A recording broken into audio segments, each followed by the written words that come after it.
Bismillahirrahmanirrahim. Assalamualaikum warahmatullahi wabarakatuh. Teman-teman Ibu di kelas 2E mata kuliah Manajemen Sumber Daya Manusia dan kelas 8G di mata kuliah Perencanaan Sumber Daya Manusia. Di pertemuan pertama, Ibu memberikan materi untuk dua kelas ini, terutama untuk kelas perencanaan SDM. Sebelum menindaklanjuti materi keperencanaannya, Ibu merefresh kembali pembelajaran teman-teman di manajemen sumber daya manusia. Silahkan disimak bareng-bareng ya. Apa saja yang akan Ibu bahas di sesi pendahuluan ya di pembelajaran MSDM ini. Pertama, kita akan bahas mengenai pengertian manajemen SDM. Kedua, tujuan manajemen SDM. Ketiga, pentingnya MSDM. Keempat, pendekatan manajemen SDM. Kelima, manfaat MSDM. Dan keenam adalah konsep manajemen SDM. Pengertian manajemen sumber daya manusia atau MSDM merupakan salah satu bidang dari manajemen umum yang meliputi segi-segi perencanaan, pengorganisasian, pelaksanaan, dan pengendalian. Proses ini terdapat dalam fungsi atau bidang produksi, pemasaran, keuangan, maupun kepegawaian. Istilah manajemen mempunyai arti sebagai kumpulan pengetahuan tentang bagaimana seharusnya memanage atau mengelola SDM. Ini Ibu ambil pengertiannya di buku Profesor Dr. Faisal dan kawan-kawan. Alasan utama perbaikan kualitas SDM dalam perusahaan terutama karena peran strategis SDM sebagai pelaksana dari fungsi-fungsi perusahaan, yaitu perencanaan, pengorganisasian, manajemen staf, kepemimpinan, pengendalian dan pengawasan, serta sebagai pelaksana operasional perusahaan, seperti pemasaran, produksi, perdagangan, industri, keuangan, dan administrasi. Berdasarkan pendapat para pakar tersebut, disimpulkan bahwa manajemen sumber daya manusia adalah proses pendayagunaan sumber daya manusia yang dilakukan melalui pengaplikasian fungsi-fungsi manajemen sumber daya manusia seperti fungsi manajerial dan fungsi operasional. Fungsi manajerial terdiri dari perencanaan planning, pengorganisasian organizing, pengarahan directing, dan pengendalian controlling. Fungsi manajerial ini juga sudah Ibu bahas di pembelajaran pengantar manajemen kelas 1F ya. Bisa di-refresh kembali untuk kelas 2F ya. Dibuka-buka lagi nih pembelajarannya. Kemudian di fungsi operasional meliputi pengadaan tenaga kerja, SDM, pengembangan, kompensasi, pengintegrasian, pemeliharaan, pemutusan hubungan kerja, dan lain-lain.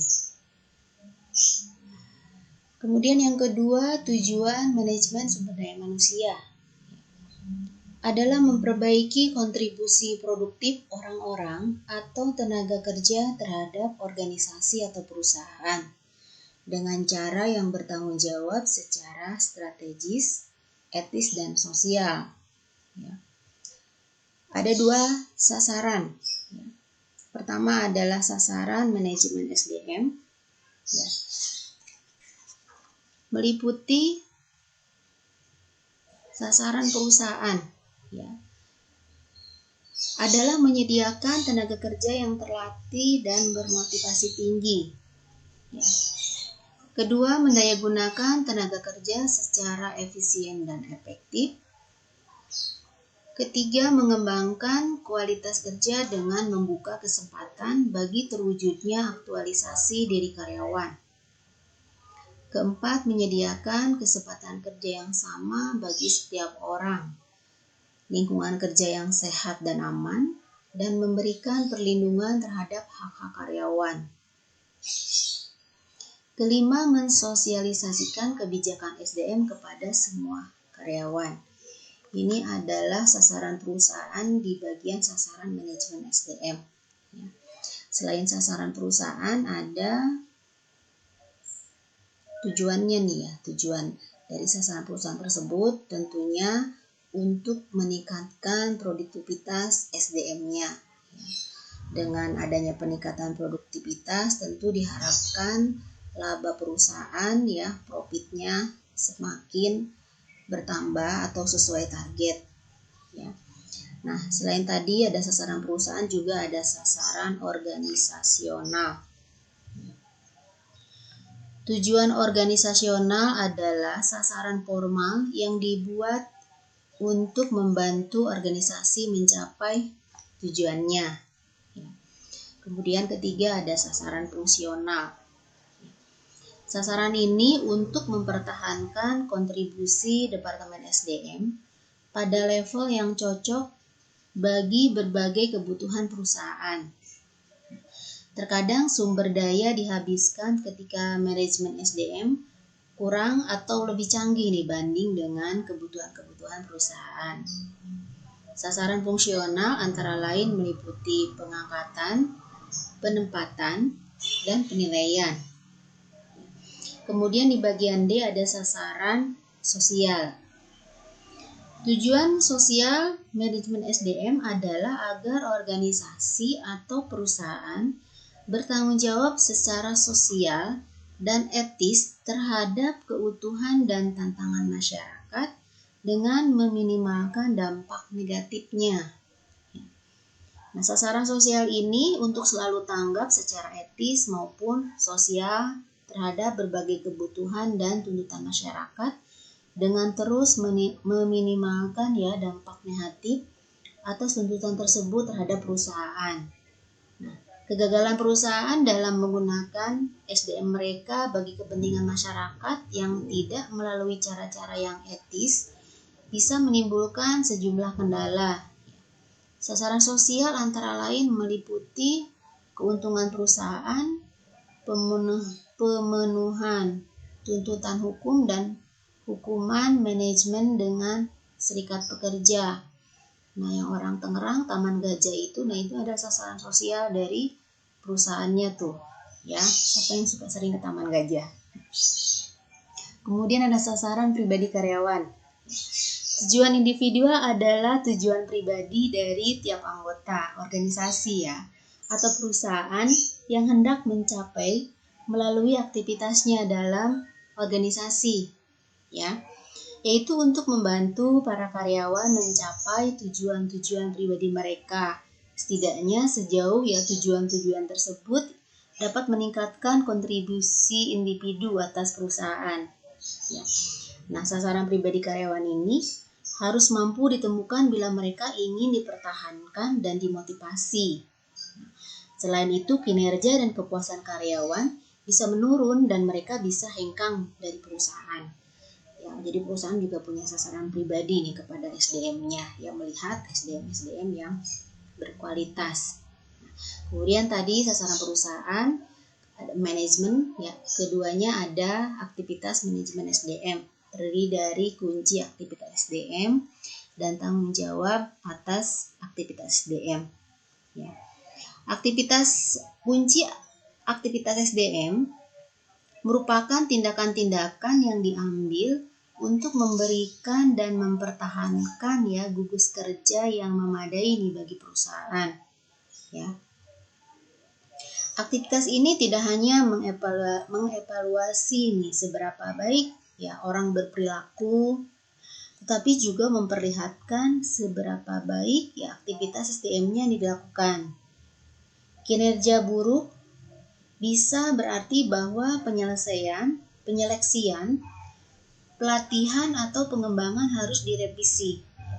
Karena apabila tidak, hal ini kemungkinan bisa menimbulkan masalah menyangkut hubungan antar karyawan. Ya, kunci aktivitas SDM. Nah, Departemen SDM yang efektif melakukan penilaian secara efektif kepada mereka untuk memastikan keberhasilan yang berkesinambungan. Kendala anggaran merupakan sebuah bentuk kontrol Ya, perangkat kontrol lain bisa jadi berupa pelaksanaan, evaluasi, ya, penilaian terhadap efektivitas masing-masing kegiatan dalam memenuhi sasaran perusahaannya. Keduanya adalah tanggung jawab atas aktivitas SDM. Nah, tanggung jawab aktivitas SDM berada di puncak masing-masing manajer. Kalau manajernya di perusahaan tidak menerima tanggung jawab ini, maka aktivitas SDM bisa jadi hanya dilakukan sebagian atau bahkan tidak sama sekali. Ya. Bahkan ketika departemen SDM dibentuk dalam perusahaan, nah maka kalangan manajer operasional dan pakar SDM memiliki tanggung jawab ganda atas kinerja karyawannya. Ya. Nah, sehingga dengan dilakukannya diharapkannya tujuan manajemen SDM ini ya diperoleh SDM sebagai berikut ya. SDM yang memenuhi syarat dan dapat menyesuaikan diri dengan perusahaannya. Terkadang perusahaan bisa berganti-ganti owner ya. Setiap owner ya punya visi yang berbeda, punya target berbeda. Nah, divisi HRD-nya ya menginginkan SDM yang memenuhi syarat dalam menyesuaikan diri dengan perusahaan tuh ya melalui perencanaan SDM, rekrutmennya, seleksinya ataupun induksi. Lanjutan ya, tujuan manajemen SDM. Kedua, diperolehnya SDM yang memenuhi syarat dengan keterampilan, keahlian, pengetahuan yang sesuai dengan perkembangan ya melalui pelatihan dan pengembangan. Kemudian melalui pengembangan karir. Ketiga, SDM yang memenuhi syarat bersedia bekerja sebaik mungkin ya melalui motivasi, penilaian karya, pemberian hadiah atau hukuman. Ya, perusahaan juga mempunyai program-program tersendiri ya untuk memotivasi karyawan. Terkadang harus mengirim SDM-nya misalkan keluar atau masuk di sesi pelatihan memberikan motivasi. Terkadang juga memberikan motivasi juga mengundang coach-coach terkenal ya untuk memberikan motivasi ya. Kemudian juga penilaian kinerja tahunannya ya kan. Karena misalkan nanti indikasi untuk pemberian reward-nya atau untuk punishment jika tidak tercapai targetnya ya. Keempat adalah SDM yang memenuhi syarat yang berdedikasi terhadap perusahaan, yang luas terhadap pekerjaannya, melalui kesejahteraan, kompensasi, lingkungan kerja yang sehat dan aman, hubungan industrial yang baik. Ini tujuan dari manajemen SDM. Berlanjut ke poin 3 mengenai pentingnya manajemen SDM. Manajemen SDM harus dikelola dengan baik sehingga kebijakan dan praktek dapat berjalan sesuai dengan yang diinginkan perusahaan. Nah, melalui kegiatan perusahaan diantaranya melakukan analisis jabatan. Dalam hal ini menetapkan karakteristik pekerjaan masing-masing SDM. Ya, job desk-nya jelas ya. Kedua, merencanakan kebutuhan tenaga kerja dan merekrut calon pekerja. Ya. Jadi contoh kalau di bank ibu dulu ya setiap kantor cabang pembantu ya bagian HRD sudah tahu tuh biasanya rata-rata karyawannya berapa orang, bagiannya apa saja. Itu kalau satu cabang. Kalau punya ribuan bisa kebayang lah ya, makanya perlu di manajemenkan, dikelola dengan baik. Ketiga, menyeleksi calon pekerja. Setiap perusahaan ya punya agenda sendiri untuk menyeleksi calon pekerja ini ya. Jadi teman-teman juga jangan khawatir ya. Kalau yang berniat untuk melamar kerja selalu ada nih cara penyeleksian calon pekerja ya dari perusahaan-perusahaan. Keempat, memberikan pengenalan dan penempatan pada karyawan baru. Karyawan baru direkrut, diterima, tidak mungkin SDM-nya, karya perusahaannya ya langsung diberikan target, ya, harus ada hasil. Ya. Tapi diberikan pengenalan dulu ya, diberikan latihan setelah lolos ya, penyeleksian, proses rekrutmen dan seleksinya, kemudian akan dilatih pengenalan produknya. Ya. Kemudian setelah dilatih pengenalan produk, ya dianggap sudah dianggap sudah menguasai. Kemudian dilakukan penempatan ya ke cabang-cabang tertentu. Ya, biasanya di situ akan ada tuh seniornya, akan ada supervisornya yang akan bantu. Ya. Kelima, menetapkan upah, gaji, dan cara pemberian kompensasi. Ya. Nah, ini dalam penetapan upah ini untuk SDM yang baru, teman-teman jangan lupa harus tahu tuh pada saat interview ya tugas job desk-nya apa dan berapa nih perusahaan yang menetapkan upah gajinya untuk tanggung jawab tersebut ya. Jadi harus tahu juga, teman-teman juga harus ada indikator nih ya. Jangan sampai, ya mudah-mudahan sih ya, teman-teman yang artinya menyeleksi, jangan teman-teman yang terseleksi nih. Kalau teman-teman yang menyeleksi misalkan keterima di 2-3 perusahaan bisa mencari ya kompensasi yang paling bagus. Tapi kalau hanya diterima satu, akhirnya ya sudahlah menerima yang penting kerja. Nah, mudah-mudahan nggak begitu ya. Jadi teman-teman justru bisa membandingkan. Inilah pentingnya manajemen SDM. Perusahaan yang bagus ya menerapkan itu ya. Nah, kemudian yang keenam, memberikan insentif dan kesejahteraan. Ya, selain gaji juga ada insentifnya, kesejahteraan yang lain, benefit ya, pemberian fasilitas-fasilitas ya, untuk SDM-nya. Ya. Kemudian melakukan evaluasi kerja, penilaian. Bayangkan kalau tidak ada penilaian yang tidak ada indikatornya. Teman-teman kerja setiap hari, setiap minggu, setiap bulan, bahkan setiap tahun, kok saya nggak ada penilaiannya. Akhirnya ya pentingnya penilaian ini, evaluasi kerja ini untuk apa? Ya, tentu biasanya untuk tadi kenaikan upah, kompensasi, ya kan. Nah, kalau misalnya tidak ada penilaian juga nanti kalau ada promosi, ya mutasi bagaimana? Jadi nggak jelas tuh perusahaan yang demikian. Jadi kalau ada perusahaan yang evaluasinya kerja ya, yang evaluasi kerjanya ada, teman-teman harusnya lebih termotivasi ya, punya target. Kedelapan, mengkomunikasikan, memberikan penyuluhan, menegakkan disiplin kerja. Yang kesembilan masih berlanjut ya, memberikan pendidikan, pelatihan, dan pengembangan. Nah, ini juga dalam misalkan di perusahaan tuh ada rotasi, ada mutasi, ya promosi. Nah, sebelum dipromosikan ya mutasikan ke bagian lain, biasanya juga akan diberikan pendidikan, pelatihan, dan pengembangan. Ini juga penting ya untuk perusahaan. Untuk SDM-nya juga ya, akhirnya ada pengembangan diri, pengembangan karir ya, peningkatan taraf hidup ya. Kalau misalkan dulu pertama kali kerja teman-teman masih single ya, tiba-tiba sudah 5 tahun 10 tahun, nah bagaimana sudah punya keluarga ya, terkadang juga anak sudah lebih dari satu. Nah, kalau misalkan tidak meningkatkan diri melalui pendidikan, pelatihan, pengembangan ini, tidak ada peningkatan karir, wah ini ya gak boleh nih, teman-teman harus cari nih perusahaan lain ya yang lebih ada ke arah sini ya. Nah, teman-teman pun ya sama ya, harus termotivasi, harus punya target ya. Ke-10, membangun komitmen kerja.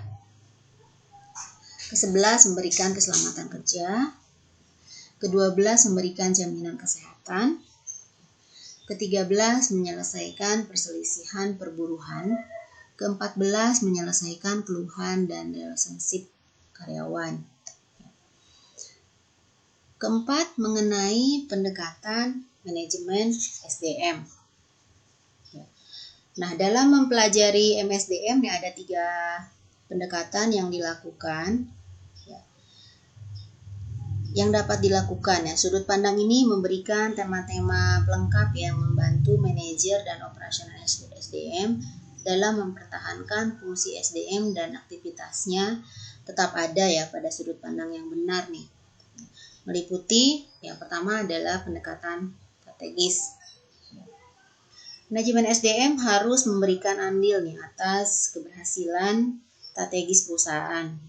Bila aktivitas manajer dan bagian SDM mencapai sasaran strategisnya, maka sumber daya tidak digunakan secara efektif. Kemudian yang kedua adalah pendekatan SDM.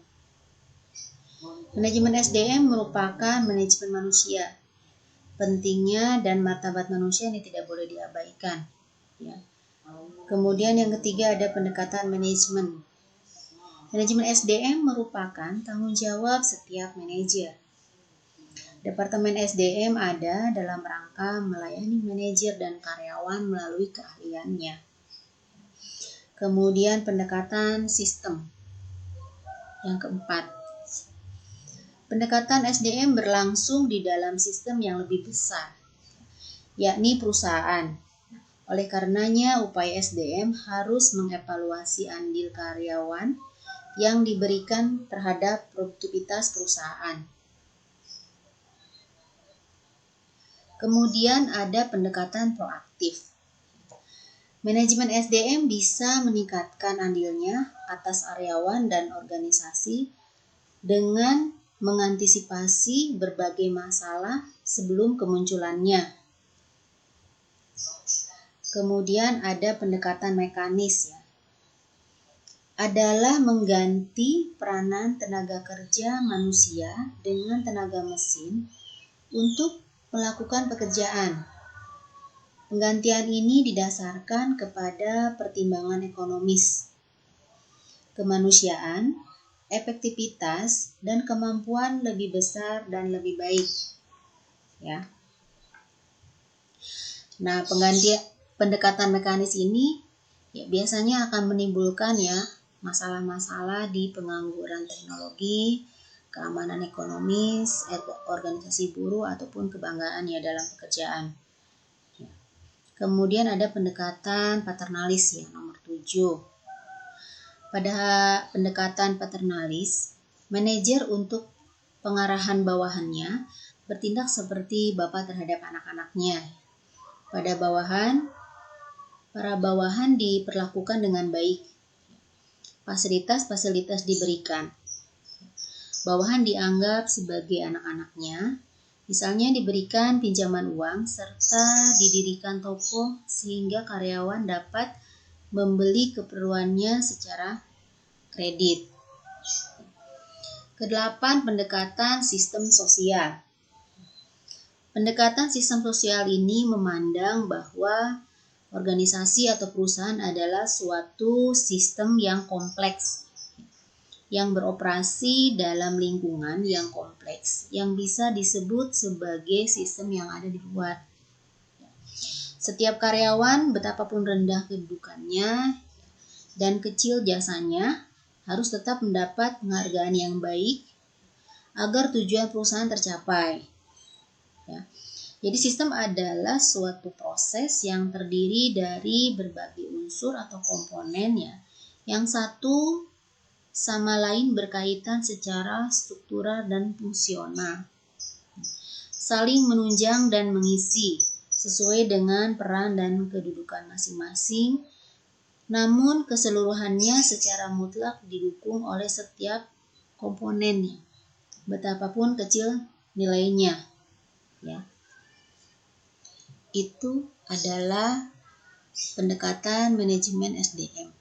Yang kelima, manfaat manajemen SDM bagi perusahaan atau organisasi. Ya, ini Ibu bagi dua, ada manfaat bagi perusahaan dan manfaat bagi karyawan. Ya.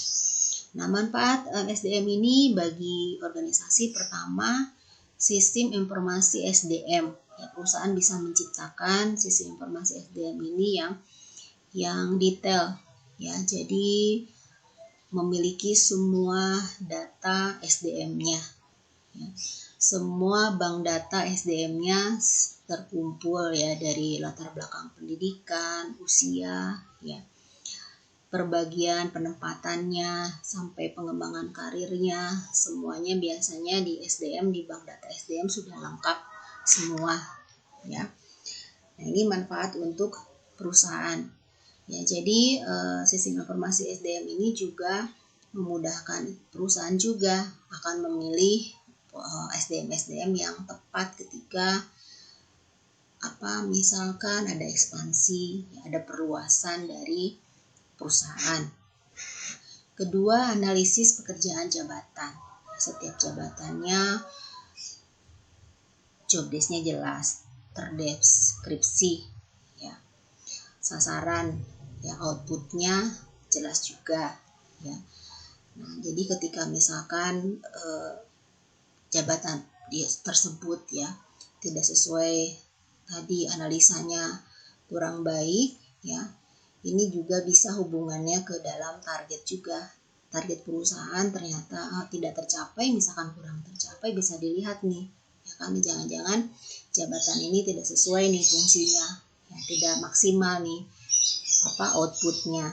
Ya, ini bisa juga sebagai perusahaan menjadi bahan analisa ya terhadap jabatan tersebut. Bisa jadi ada yang dikurangi, dihilangkan, atau misalkan timbul ada jabatan baru, ya itulah manfaat dari tadi analisis pekerjaan atau jabatan ini ya oleh manajemen SDM bagi perusahaan.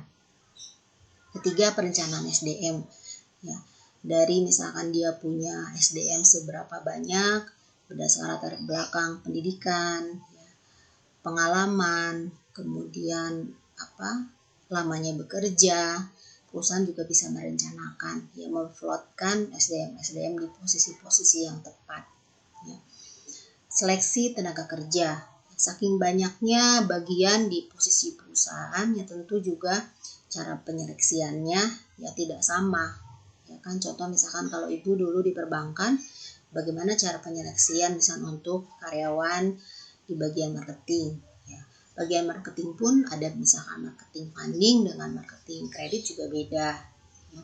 Atau untuk di bagian operasional, CS teller, ya itu juga beda. Jadi manfaat dari manajemen SDM ini juga memudahkan perusahaan ya dalam penyeleksian tenaga kerjanya. Kelima, penilaian kinerja. Ya. Jadi penilaian kinerja juga berbeda-beda. Ya. Untuk misalkan bagian operasional dengan bagian marketing, ya bisa aja cara penilaian kinerjanya beda. Ya, tidak bisa disamakan. Ya. Keenam, juga ada pembinaan karir. Ya. Buat perusahaan ya bisa memberikan pembinaan karir yang terbaik untuk SDM-nya yang berkualitas, ya, yang unggul-unggul.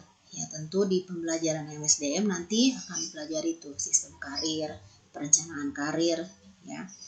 Nah, kemudian ketujuh, sistem kompensasi. Perusahaan bisa merumuskan sistem kompensasi yang baik yang sesuai untuk setiap jabatan posisi ya, SDM-nya di perusahaannya. Ya. Jadi tidak bisa juga disamakan tuh, kadang-kadang ya perusahaan juga bisa membedakan. Ya. Nah, bagi karyawannya manfaat SDM ini apa nih? Pertama, memberikan rasa aman dan kepuasan dalam bekerja. Kedua, jaminan keselamatan dan kesehatan kerja, perlakuan adil dalam bekerja, penilaian karyawan yang objektif, pembagian kompensasi yang layak. Nyaman kan bagi perusahaan, bagi karyawan juga jika mendapatkan tadi, perusahaan juga tadi manfaat dari SDM ini benar-benar perusahaan laksanakan, ya, berdampak positif ya terhadap perusahaan. Nah, perusahaan semaksimal mungkin memberikan fasilitas yang terbaik, ya kan, memberikan guidance, memberikan cara-cara ya bisa yang baik, yang benar, ya, supaya ya karyawannya ya mendapatkan kelima manfaat ini, sehingga perusahaan dan karyawan ya bisa bersinergi ya.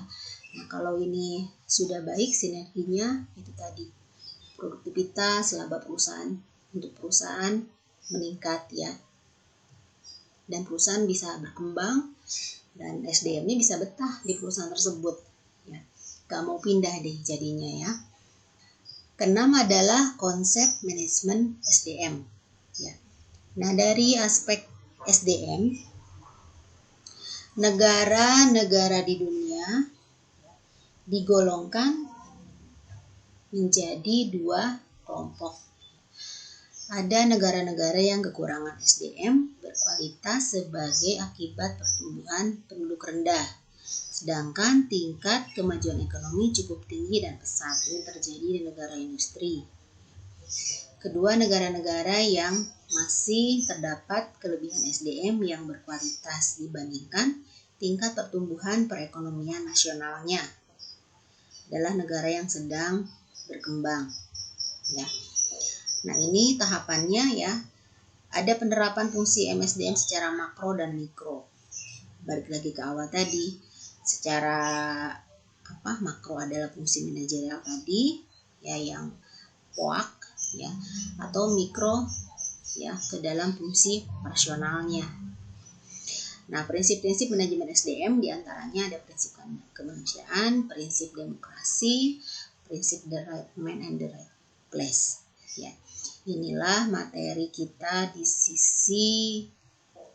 di bab pendahuluan di pertemuan pertama. Ya, mudah-mudahan jika ada yang kurang jelas, ya, kurang berkenan atau ada yang salah dalam penyampaian, ya, Ibu mohon maaf, ya. Ibu tutup materi recordingnya ya. Nah, teman-teman bisa mendengarkan dan kita akan bertemu di sesi G-Meet-nya ya. Setelah teman-teman mendengarkan sesi recording ini. Terima kasih. Assalamualaikum warahmatullahi wabarakatuh.